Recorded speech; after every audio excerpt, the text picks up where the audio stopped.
MS Ramaiah ತಾಂತ್ರಿಕ ಮಹಾವಿದ್ಯಾಲಯ ವತಿಯಿಂದ ಎಂಜಿನಿಯರಿಂಗ್ ಮತ್ತು ವಿಜ್ಞಾನ ಅನ್ವಯಿಕ ಸಂಶೋಧನಾ ಸಮ್ಮೇಳನ ಆಯೋಜನೆ ಮಾಡಲಾಗಿತ್ತು. ಬೆಂಗಳೂರಿನ ರಾಮಯ್ಯ ತಾಂತ್ರಿಕ ಮಹಾವಿದ್ಯಾಲಯದಲ್ಲಿ ನಡೆದ ಎರಡನೇ ಅಂತಾರಾಷ್ಟ್ರೀಯ ಸಮ್ಮೇಳನಕ್ಕೆ ಐಐಎಸ್ಸಿ ಮಾಜಿ ನಿರ್ದೇಶಕರಾದ ಪ್ರೊಫೆಸರ್ ಶಿವ ಉಮಾಪತಿ ಚಾಲನೆಯನ್ನ ಕೊಟ್ಟಿದ್ರು.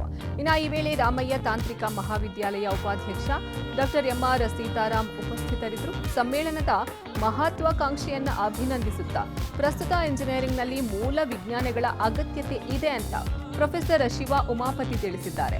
ತಂತ್ರಜ್ಞಾನ ಕ್ಷೇತ್ರದಲ್ಲಿ ಕ್ಷಿಪ್ರಗತಿಯಲ್ಲಾಗ್ತಾ ಇರುವಂತಹ ಬದಲಾವಣೆಗಳನ್ನ ಹಾಗೂ ಸಂಶೋಧನೆಗಳ ಅಗತ್ಯತೆಯ ಕುರಿತು ಡಾಕ್ಟರ್ ಎಂಆರ್ ಸೀತಾರಾಮ್ ತಿಳಿಸಿದ್ದಾರೆ. Of the occasion, distinguished dignitaries, on and off welcome to all of Ramaiah institute of ಟೆಕ್ನಾಲಜಿಯಲ್ಲಿ ಎರಡನೇ ಇಂಟರ್ನ್ಯಾಷನಲ್ ಕಾನ್ಫರೆನ್ಸ್ ಅಂದರೆ ಐ ಕೇರ್ಸ್ 2025. ಇದು departments of physics, chemistry, mathematics and humanities ಇವರು ಎಲ್ಲ ಜಂಟಿಯಾಗಿ ಈ ಒಂದು ಕಾರ್ಯಕ್ರಮ ಆಯೋಜನೆ ಮಾಡಿ ಅದಕ್ಕೆ ಮುಖ್ಯ ಉದ್ದೇಶ ಏನಂದರೆ the coming days whatever is happening in technical ವರ್ಲ್ಡಲ್ಲಿ ಈಗ ಚಿಲ್ಡ್ರನ್ಗೆ ಎಲ್ಲರಿಗೂ ಗೊತ್ತಿರ್ತದೆ, ನಿಮಗೆಲ್ಲ all the apps, all the ಇದು ಚಾಟ್ GPT ಆಗ್ಬೋದು, ಇನ್ನೊಂದು ಮತ್ತೊಂದು ಆಗ್ಬೋದು, ಆರ್ಟಿಫಿಷಿಯಲ್ ಇಂಟೆಲಿಜೆನ್ಸ್ ಆಗ್ಬೋದು, ಡೀಪ್ ಫೇಕ್ ಆಗ್ಬೋದು. ಇವನ್ನ ಎಲ್ಲ ರೆಲ್ಮ್ಸ್ ಆಫ್ ಸೈನ್ಸಲ್ಲಿ ಅದನ್ನು ತಿಳ್ಕೊಂಡು ಯಾವ ರೀತಿಯಾದ ಎಥಿಕಲ್ ಮಾರಲ್ ಆಗಿ ಅದನ್ನು ಕಾಪಾಡ್ಕೊಳ್ಳೋದನ್ನು ಈ ಒಂದು ಕಾನ್ಫರೆನ್ಸು ಮಾಡಿದೆ.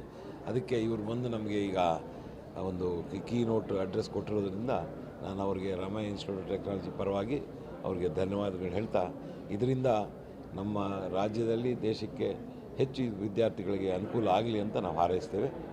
ಇವಾಗ ರಾಮಯ್ಯ ಕಾಲೇಜು ಅವರು ಕಾನ್ಫರೆನ್ಸ್ ಆರ್ಗನೈಸ್ ಮಾಡಿದ್ದಾರೆ. ಇಂಟರ್ ಡಿಸಿಪ್ಲಿನರಿ ಕಾನ್ಫರೆನ್ಸ್ ಇದು ಫಸ್ಟ್ ಟೈಮು 4 ಡಿಪಾರ್ಟ್ಮೆಂಟು ಒಟ್ಟಿಗೆ ಆರ್ಗನೈಸ್ ಮಾಡಿದ್ದಾರೆ. So I have just basically also work in area of multi disciplinary area, medicine, chemistry, physics and also AI, artificial intelligence. So it was a pleasure to come and inaugurate this conference. It's an opportunity for students and professors of multiple departments to discuss interdisciplinary kind of research.